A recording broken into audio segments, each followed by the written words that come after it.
What is up, everybody? This is Upgrade Cards, and welcome to Week 3 of King of Fanduel Season 2. As you can already see on the screen once again this week, Brett was our winner, but different this week is that I was the worst lineup. I made a lot of changes, you guys can see, than what I had planned, and it pretty much went wrong in all the ways it possibly could. So we're going to look right here. Brett chose Gardner Minshew, and I chose Matt Ryan. Matt Ryan did score more points, but he was a lot more expensive than Gardner Minshew. Gardner Minshew against Tennessee was not even on my radar, so I'm going to move on. Jonathan Taylor was a very good pick, but Miles Sanders scored about the same. Taylor was cheaper, better pick on my part. Kenyon Drake I thought would do more, but he chose CMC, who of course will be out the next possible 4 to 6 weeks, but of course wants to be back sooner as well. Cooper Kupp, Christian Kirk, about the same. Julio, that's where I lost a good amount of my points right there. 2 receptions, 24 yards. He was shut down in that comeback loss against Dallas. Calvin Ridley was the hero of that game, honestly, and I didn't want to choose Ridley. I thought Jones would have a better show up, a better game personally. Then I also chose Kupp. He chose Preston Williams. Then it gets down to our tight ends. I went cheap and chose Logan Thomas, which I probably should not have done.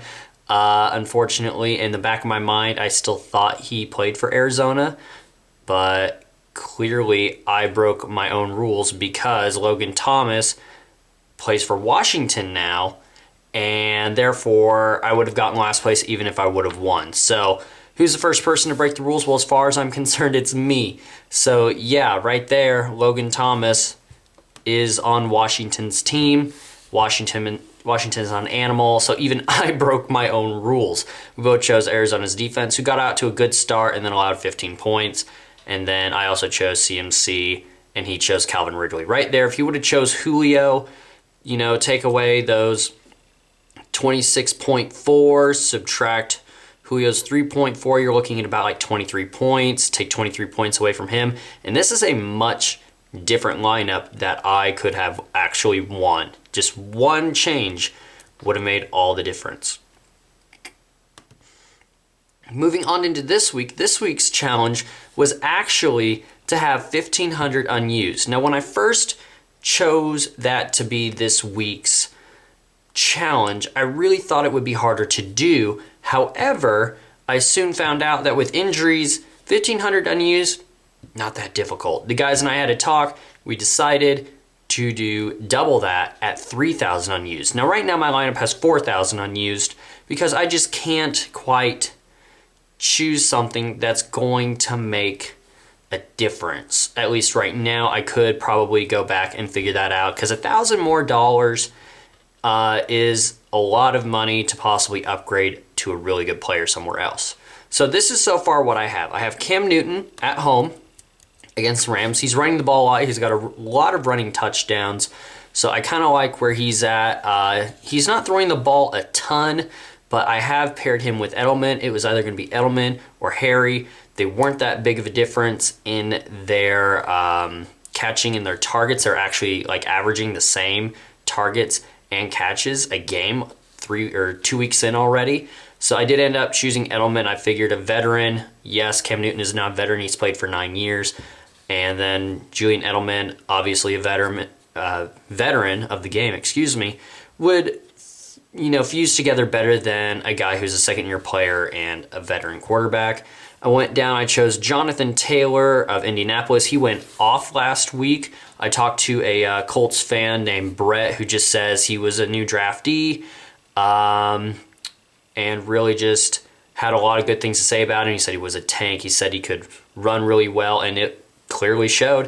Chose Jerick McKinnon. San Francisco had a lot of injuries. I haven't heard anything on Garoppolo yet, but Bosa and then Mostert and Garoppolo, like I said, just terrible for such a good team to be plagued by injuries. Really for any team or any person to be plagued by injuries. So that was kind of an easier choice. This was my probably least favorite pick I made right here in KJ Hamler. Did not like that I had to make this pick, but it's a budget pick nonetheless. He's just kind of somebody who's coming in for injuries as well. Tyler Lockett was somebody I either had to choose Tyler Lockett or I had to choose DK Metcalf. And once again, the veteran won. It could always be different, of course. It's all about making the right choice. This Seattle and Dallas game is going to have a lot of throwing of the ball because it's just two elite quarterbacks.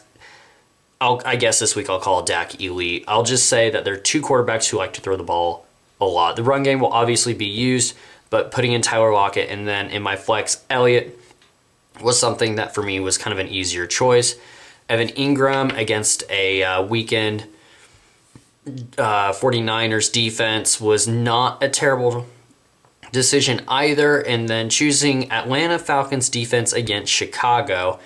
Atlanta has allowed for a lot of points, but that's against Seattle and Dallas, who have two decent teams. I don't think the Bears are a decent team. I think they're average or maybe slightly below. No offense to, of course, the Bears or their fans. That's just how I see it. When the Chiefs were bad, I knew they were bad, and I admitted they were bad.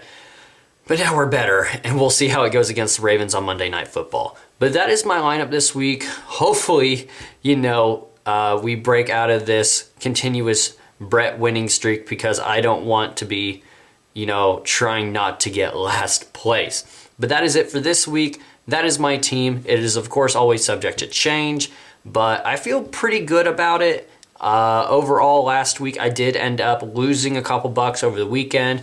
Played a $5 double up last night. Had to place top 50 out of 100. I placed like 20-something. So got back all the money I lost and more. So I'm up I think only like $4 or $5. So it's going well so far this season for somebody who doesn't like to play early on. Once I get about a month in, I feel really comfortable in my lineups.